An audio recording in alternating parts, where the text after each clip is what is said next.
Itu berikutnya. Nah, sekarang masuk bahasan yang belajar agama gimana, Zat? Nah, ini. Yang kayak kita sekarang kan lagi belajar agama. Niatnya yang baik seperti apa? Kita niatkan kita belajar agama demi keselamatan agama kita dan juga anak cucu. Jadi, kita belajar agama sekarang, anak cucunya ikut? Enggak. Nah, diniatkan saja untuk keselamatan agama saya dan juga agamanya anak cucu.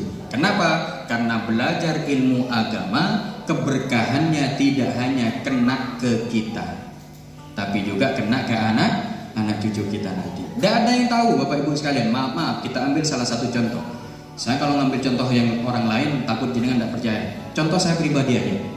Saya punya kakek bukan kiai. Saya punya abah bukan kiai. Saya punya kakek dari umi bukan kiai. Umi saya juga bukan bu nyai. Lah terus jenengan kok bisa Sat? Duduk di kursi, gaya-gaya pegang mic, ngecopros dari awal sampai akhir, ngomong ayo Ustaz gitu. Kok bisa jenengan dipanggil Ustaz? Begitulah, karena saya yakin dan saya tahu dengan mata kepala saya sendiri yang namanya mbah saya dari abah niku, yang namanya mbah dari umi juga, abah saya juga, umi saya juga, semuanya suka ke ulama. Nih gitu. Memang gak ikut ngaji, tapi ketika ada ulama datang ke rumah, penghormatannya luar biasa.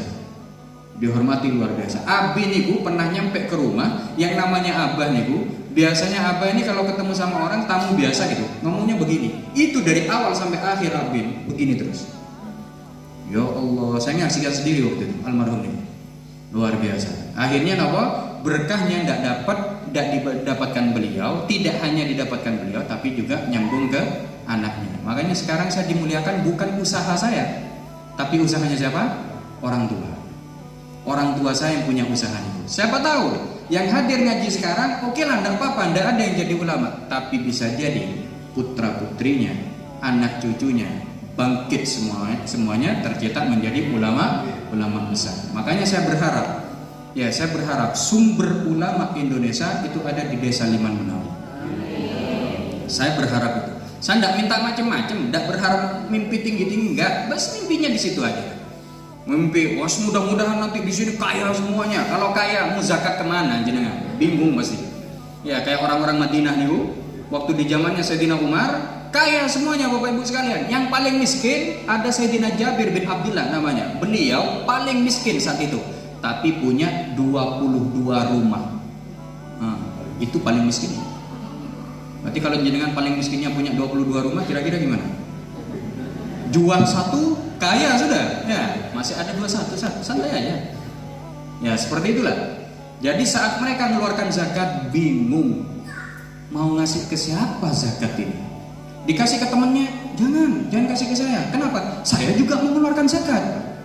Ya, kamu aja yang saya kasih. Jangan, zakat saya ini bingung juga. Dikumpulkanlah oleh Sayyidina Umar jadi satu, dikirim ke daerah-daerah kaum muslimin yang miskin. Saking bingungnya. Makanya jenengan, saya tidak berharap jenengan kaya, karena orang kaya kadang lupa. Kadang lupa. Orang kaya itu kadang lupa. Kenapa? Itulah penyakit dunia begitu. Saya nggak ngatakan jenengan yang punya penyakit, enggak. Dunia yang punya penyakit. Ya, dunia yang punya penyakit. Makanya bahaya kalau kita punya dunia. Berharap kita selamat di agama saja. Anak cucu saya selamat semuanya di agama. Gitu aja. Siapa tahu jadi ulama semuanya, wah enak guys. Ya, alhamdulillah Ustaz, anak saya sudah S3. Di mana S3-nya, Bu? S3-nya di Mesir. Pulang-pulang ya ngajar. Ngajar di mana, Bu? Ngajar di ini Ustaz, ada di pondok situ namanya. Ngajar apa? Ngajar tentang hukum syariat. Kelas nih, Bu. Ngajar tafsir, Ustaz. Tafsirnya tafsir apa? Tafsir Baghawi, tafsir Tabari, tafsir kelas bener nih, Bu. Maka bisa dikatakan harapan kita tidak usah terlalu muluk-muluk, cukuplah minta anak cucu kita selamat dari sisi agama.